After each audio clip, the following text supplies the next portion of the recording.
We have, of course, right now our summer reading program going on. We've started a new program for very small children called Read to Me, which is designed to encourage parents to read to children that have not yet reached the age where they can read themselves.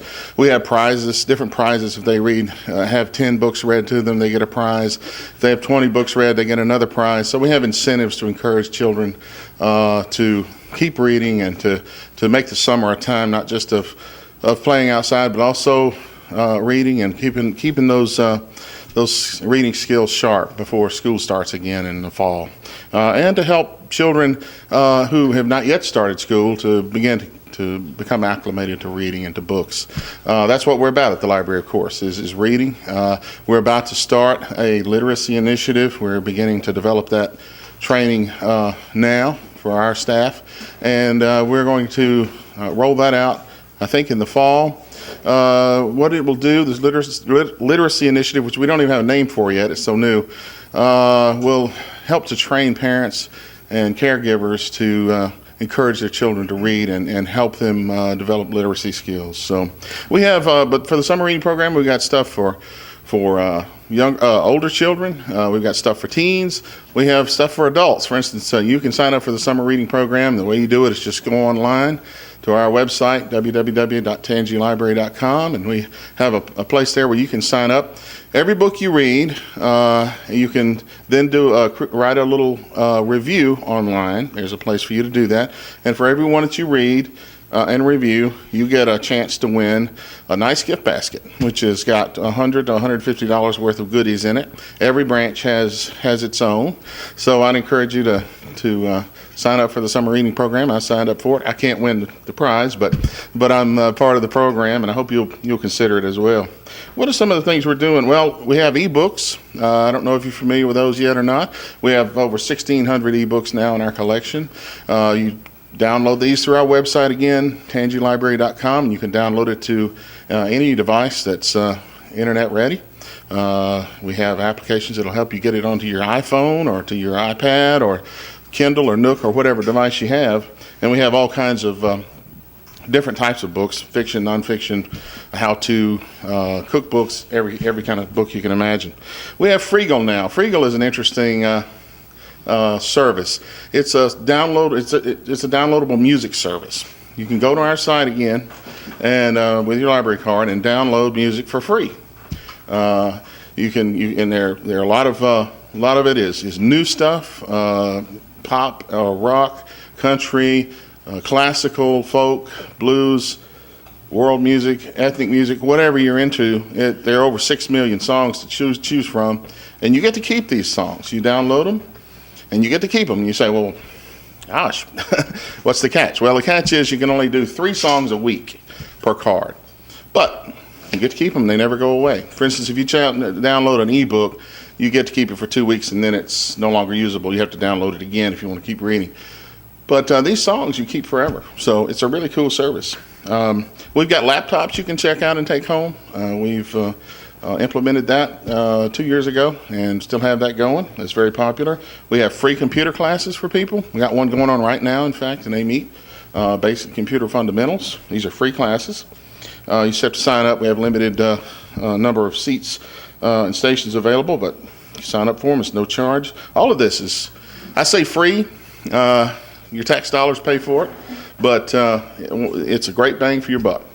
We have high-speed internet in all our locations. Free coffee and tea at our 3 large branches. Ponchatoula has free coffee and tea when you come in, so you can take advantage of that. And we've created even new procedures and new ways of operating in our own administration. For instance, we now have a long-range plan, which gives us a sort of goals and objectives to which we want to meet 5 years down the road, up to 5 years down the road. All of our employees, including myself, had to undergo a background check and make sure all of our employees are checked with law enforcement before they're hired. And we did that, went back and did everybody who already was on staff, just to be sure. We have children in our libraries. We want to make sure everybody who's working in our libraries is on the up and up, doesn't have a criminal record. and we're evaluated every year. So these are all things that we have begun within the last 5 years and try to make the library a better place. I'll tell you, circulation is up. We've had an 11% increase in circulation since 2009. We've more than doubled the number of people who come to our libraries in the last 5 years. Ponchatoula branch is particularly successful in this. Circulation's gone up 28% in the last 5 years at Ponchatoula, and visitors have gone up. The number of visitors has gone up 139%. So we had a kickoff for our summer reading program a couple of weeks ago at Ponchatoula, and 300 people showed up. So we have some challenges. Parking is a challenge. We have to figure out what we're going to do about our parking situation. The only criticisms we had of the summer reading program kickoff and the programs is it's too tight. There's not enough space. I guess these are the problems you want to have, but we'll do our best to address them. But I can tell you right now that your library here in Ponchatoula is booming and doing very, very well. So you can be very proud of it. Your community has supported that library very, very well. I just want to say how proud I am of you for that. Now, I talked a minute ago about your tax dollars. We've got a tax election coming up October the 19th. It's Saturday, October 19th. And we have two millages, two property taxes that support our library, that provide our funding year to year after year. These are operating funds. One is a 3.0 mil, one is a 2.81 mil tax. And these are renewed on a 10-year basis. For instance, the one that we're looking at in October is we're asking for a renewal of the 2.81 mil tax. This represents almost half of our revenue for each year. So it's pretty important to us. And it is a renewal. We're not asking for any increase.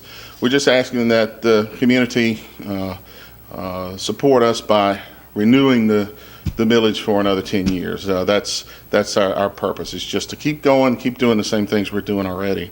I sort of sat down and tried to calculate my portion just to give you an idea. I have about $130,000 worth of property that I pay taxes on, and my total cost per year for the library is $35. So, and that's both millages. That's the 2.81 and the 3.0. So it's only $35 for a year for all of this stuff. Much of it you can get at home. If you're into genealogy, for instance, we have genealogy databases you can go on to 24/7 from home.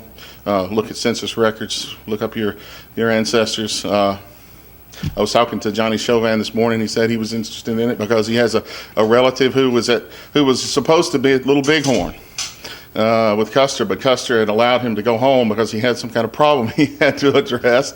So he wasn't at Little Bighorn, and Johnny was saying, well, I'd like to find out a little more about him. He managed to escape that disaster. So it's kind of interesting. You dig around, you don't know what you're going to find, who you're going to find in your past.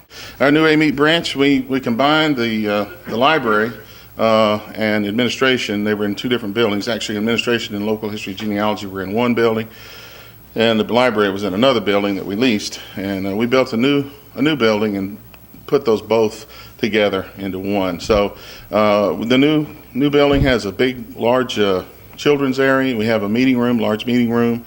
We have a living room, which we call a living room, which is a quiet space to go and just relax. We have outdoor terraces, an upstairs terrace. We have a computer lab. We have an archive connected with our local history and genealogy department, which has materials, unique materials, primary source materials that people have given to us, donated to the library. There's a B. Stearns catalog in there, for instance, a huge book, a ledger book that shows from 100 years ago what people bought and how much it cost, and it's very interesting. So we have a lot of stuff like that, and we're getting a huge railroad collection, a collection of memorabilia, documentation, photographs, and so forth, maps from Mr. Tom Davidson. So that's going to represent the core of that collection. It'll be a nice collection about the Illinois Central Railroad, which runs, of course, ran through our parish. So it's very important to us. So yeah, that new building is fantastic. We love it. Happy to be in it, and so it's a great addition. Great addition. We have 6. We have one in Kentwood, AMEET, Independence, Laranger, Hammond, and down here in Ponchatoula. I have an assistant director, and we have, of course, an IT person to run our IT department. We have people who work behind the scenes to catalog and process our materials and so forth, as well as, of course, the branch managers at all of our branches. They're responsible for the branches and oversee the staff there. So, yeah, we have about 50 employees total, counting ourselves. If there's something you want, if we don't have it, we'll buy it for you. You just let us know, and if we can, we'll buy it for you. We do that all the time. We do that all the time for folks. So.